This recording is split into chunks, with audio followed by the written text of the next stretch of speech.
Hello, and welcome to the inaugural episode of Recovery Life, a series that is looking at different topics related to Year of the Peer 2023 and how they intersect with our own lives and our own recovery together in community. And today I'm joined with my colleague Cottrell Lewis, who is also peer support at CIBH, and also Christine Winter, who is my other colleague with peer support at CIBH in emergency services. And I just want to say how wonderful it is to be with you all today to talk about Year of the Peer and about recovery and about connection, because connection is such an important part of Year of the Peer. As you know, we're looking at a bunch of different emphases throughout the year, and connection really gets to the heart of who we are. It's even represented in the Year of the Peer logo with the yellow circle that is connecting the two people in the logo, saying that despite differences, despite multiple pathways to recovery, that connection is something that we have together in recovery. And really, it's at the heart of everything we do, isn't it? Yes, it is, definitely. You know, one of the things I like to do with peers is to establish a wellness connection. And that simply means just identifying myself as a person in long-term recovery. And that establishes mutuality, it establishes trust, and lets them know, hey, I probably have gone through some of the same struggles that they may be going through in their recovery.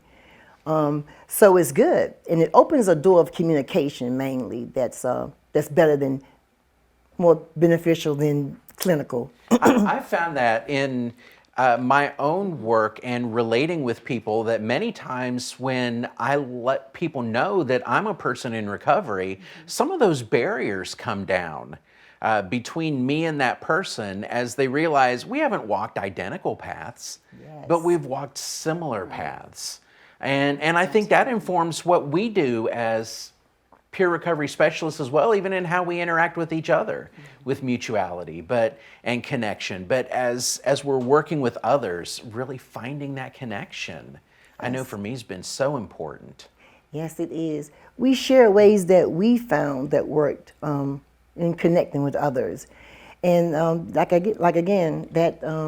that opens the door of communication. And recovery, you know, it happens in community. It's just not something you do alone. So when we share our lived experience and we share with others what we've done in our recovery that has benefited us, then we help other people. And I know that in my recovery process, I've been transformed and I found a new way to live. And I don't want to keep that to myself. I want to share that process with other people to help them in their healing process. Exactly. Connection is so important, and because I think one thing that we've all also experienced, and many people before they get into recovery have experienced, is isolation, isn't it? Absolutely. I've been through it myself, and ways to combat isolation. You really want to, strive for that connection, because isolation can lead to further despair and disconnect to family, friends, and the community, and it can, have negative impacts on depression. So, doing what you can to reach out and combat isolation is very important. Yes, it is. And, isolation can keep you from seeking help, to getting out and getting the help that you need. You're isolated and you're not really thinking. You're just playing something over and over in your head that may not necessarily be true. So it's good. I remember playing those scripts over in my head over and over before I got into recovery in late 2014, early 2015, just sitting alone in my house, wanting to make things as dark as possible, not wanting to connect. If I was connecting in a very fake and superficial way to make people think I was fine when I actually wasn't. But at the same time, really longing for that true connection. And I remember finding it, going to a support group for my first time. But just before that, even just the isolation that was there. It's really a danger and a spiral. But there's so many different ways to connect, aren't there? There are. There really are. Well, you don't want to forget the behavioral health organizations and agencies of such as Chesapeake Integrated Behavioral Health is one. They are very open and they're very aware of the best practice of trauma-informed care, because a lot of people have trauma and that can keep them disconnected and isolated. So definitely folks should reach out to local organizations and agencies to get help for mental health and other things. Yes, Right. yes. And I know, like for me, going to NA and AA groups was a sense of connection for me with people in recovery. It kept me grounded in my recovery. And we were able to go to meetings together. I was able to get a ride early on when I didn't have a way to get to meetings. It's making those connections with other people who have similar experiences in recovery. I know one way of connection that was really helpful for me was through NAMI, the National Alliance on Mental Illness. Specifically, they have NAMI Coastal Virginia here in our area. And I remember when I first got into recovery, going to, it was called NAMI Connections. And it really is all about connection. It's a peer-run support group where peers, which is anyone with lived experience, is a peer. Not just those of us who have had some training as peer recovery specialists, but where peers get together and we talk about, in very non-clinical ways, what's going on in our lives, what we need support with, and then we support each other. And I know that was such a revelation for me the first time I went, when I could talk about having depression and anxiety, and people didn't tell me, have you just thought about not having depression? And they didn't look at me like I was strange for having a mental illness, but really accepted me, shared some resources that worked for them, and really just gave me that unconditional support and understanding.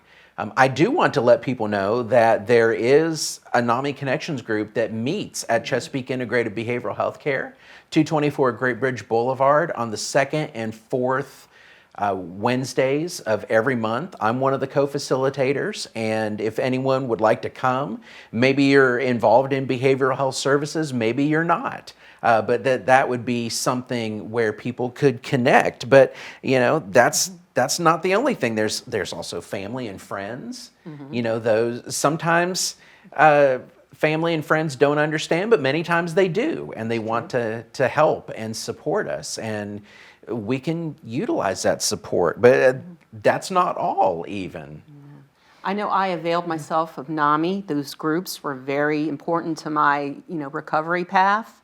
But another thing that helped me was volunteering with different agencies and organizations. And that was a very important step in my recovery, to not feeling disconnected.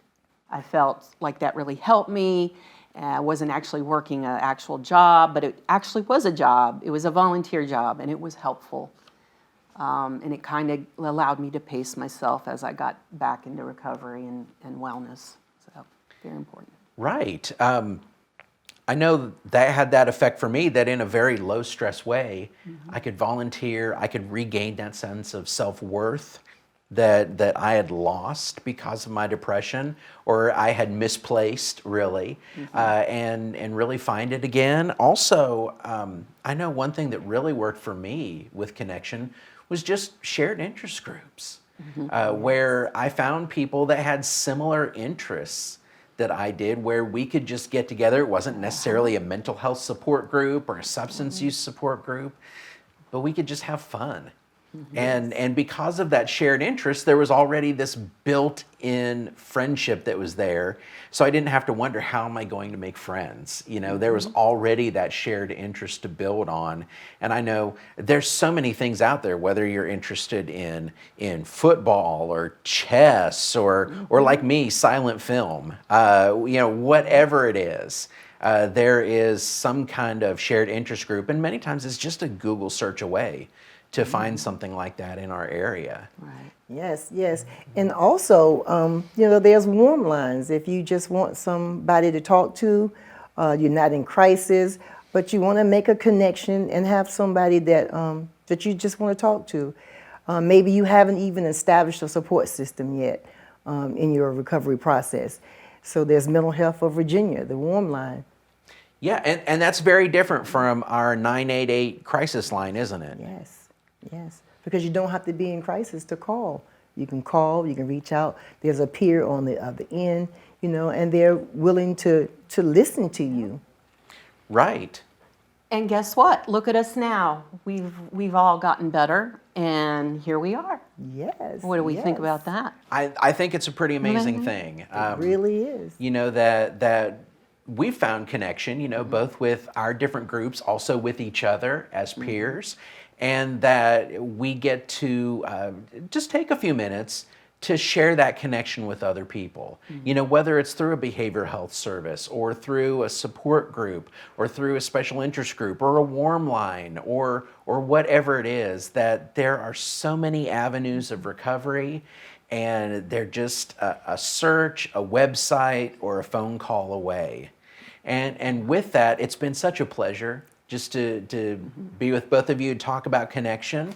And with that, that ends this episode of Recovery Life, and we look forward to seeing you soon for our next episode as we continue to look at themes of Year of the Peer and how we can all live in recovery.